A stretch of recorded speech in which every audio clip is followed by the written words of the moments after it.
Coming up on 5 Minute News. US launches mass expulsion of Haitian migrants from Texas.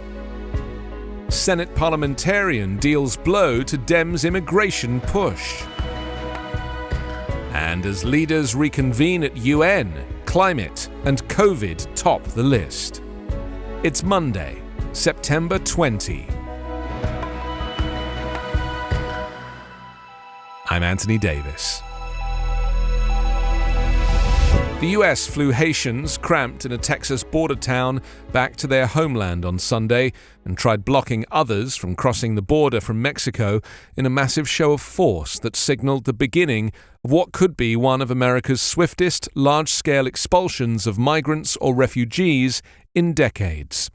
More than 320 migrants arrived in Port-au-Prince on 3 flights, and Haiti said 6 flights were expected on Tuesday. In all, US authorities moved to expel many of the more than 12,000 migrants camped around a bridge in Del Rio, Texas, after crossing from Mexico.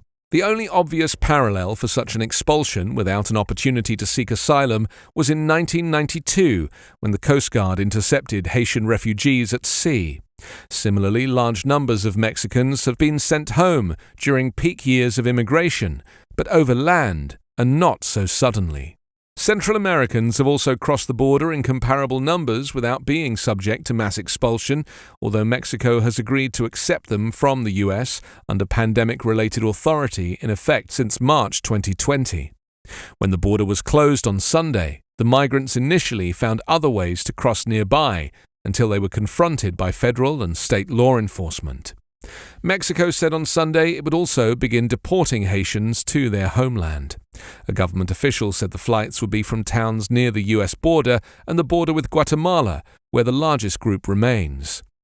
Haitians have been migrating to the US in large numbers from South America for several years, many having left their Caribbean nation after a devastating 2010 earthquake. Some of the migrants at the Del Rio camp said the recent devastating earthquake in Haiti and the assassination of President Moïse made them afraid to return to a country that seems more unstable than when they left.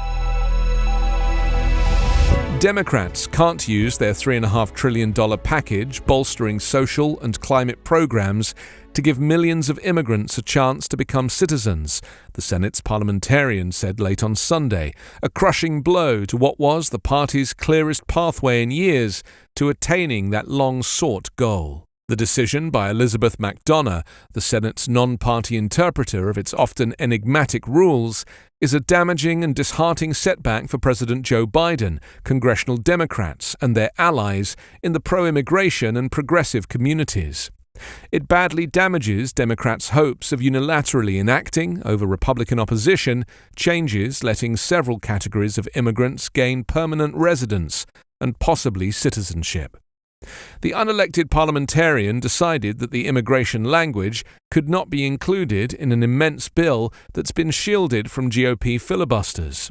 Left vulnerable to those bill-killing delays, which require 60 Senate votes to defuse, the immigration provisions have virtually no chance in the 50-50 Senate. McDonough rejected Democratic language that would have opened a doorway to citizenship for young immigrants brought illegally to the country as children, often called dreamers, immigrants with temporary protected status who've fled countries stricken by natural disasters or extreme violence, essential workers, and farm workers. Estimates vary because many people can be in more than one category, but the Liberal Center for American Progress has estimated that 6 million people could be helped by the Democratic effort. The parliamentarian's ruling is certain to rile progressive Democrats, for whom the inclusion of the immigration provisions in the overall $3.5 trillion bill has been a top priority. With the coronavirus pandemic still raging in many parts of the world, leaders from more than 100 nations are heading to New York this week for the United Nations annual high-level gathering, a COVID-inflected semi-locked-down affair that takes place in one of the pandemic's hardest-hit cities of all. It will be a departure from the last in-person meeting of the General Assembly in 2019, and far different too from last year's all-virtual version. Awaiting them, daunting challenges, enough to scare anyone who runs a country, from an escalating climate crisis and severe vaccine inequities to Afghanistan's future under its new Taliban rulers and worsening conflicts in Myanmar and the Tigray region of Ethiopia.